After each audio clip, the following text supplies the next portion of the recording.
আর এটা হচ্ছে বীজ, এটা কুসুম বীজ। কুসুম বীজ। কুসুম বীজটা কি তোমাদের এই বর্ধমানে পাওয়া যায়? এটা খুব ফেমাস। এটা এই বীজটা শুধু খেলে তেতো লাগে, এই বীজটা যখন আপনি মুড়ির সাথে খাবেন না, খুব সুন্দর লাগবে খেতে।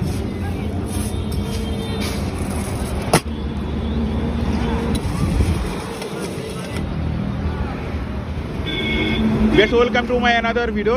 আমি আছি পূর্ব বর্ধমানের শক্তিগড়ে। এই শক্তিগড়ের সেই ফেমাস ঝালমুড়ি খাওয়ার জন্য চলে আসছি। ভাই হচ্ছে আমাকে ঝালমুড়ি খাওয়াবে। ভাই নাম কি? চন্দন রুই দাস। আচ্ছা ভাই, কত বছর যাবত এই ঝালমুড়ি বিক্রি করেন? 5-7 বছর হবে। 5-7 বছর। ডেলি কত কেজি বিক্রি হয় ঝালমুড়ি? 4-5 কেজি। 4-5 কেজি। কত টাকার বিক্রি হয় ঝালমুড়ি? তাও ওই 1800-2000 এরকম। 1800-2000 টাকা। আমি একটু দেখাই ভাই কি কি দিয়ে ঝালমুড়িটা বানায়।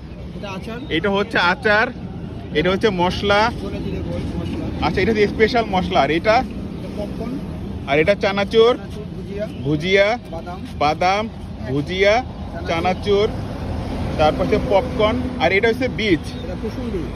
কুসুম বীজ। কুসুম বীজটা কি তোমাদের এই বর্ধমানে পাওয়া যায়? এটা খুব ফেমাস। ফেমাস। এটা কি চাষ হয় বর্ধমানে? এটা একটা দানা। এটা একটা দানা। এইটা যখন শুধু খাবেন না, এটা তেতো লাগবে। হ্যাঁ, এটা এই বীজটা শুধু খেলে তেতো লাগে, এই বীজটা যখন আপনি মুড়ির সাথে খাবেন না, খুব সুন্দর লাগবে খেতে। এই হচ্ছে বিট লবণ। আর এটার ভিতরে কি? নারিকেল। নারিকেলও দেয় দাদা। ওরে বাবা। এই হচ্ছে সিদ্ধ আলু, শশা কুচি, পেঁয়াজ কুচি, ছোলা, কাঁচা ছোলা, লঙ্কা কুচি দাও। আচ্ছা, এই হচ্ছে সরিষার তেল। এগুলো মিক্স করে হচ্ছে দাদা ঝালমুড়ি বানায়। তো দাদা 20 টাকার বানাতো দেখি। এই হচ্ছে ঝালমুড়ি দিচ্ছে, মুড়ি দিচ্ছে। এটা কি দিলা? পপকর্ন, চানাচুর, ভুজিয়া, বাদাম, ছোলা, পেঁয়াজ কুচি, শশা কুচি, আলু সিদ্ধ, লবণ, এই যে কুসুম বীজ, কুসুম বীজ, কুসুম বীজ, মশলা। এটা হচ্ছে মশলা, স্পেশাল মশলা।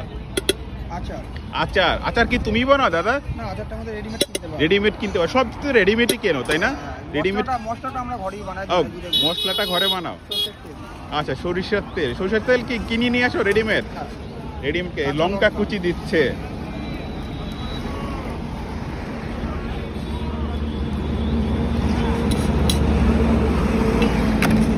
এই হবে ঘুটনা।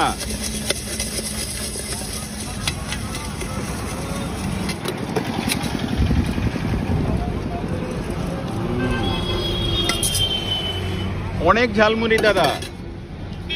উপরে কি দিয়ে দিচ্ছ এটা? বাদাম, ভুজিয়া, হালকা চানাচুর, চামচ। ও নারিকেল দিবে আবার উপরে।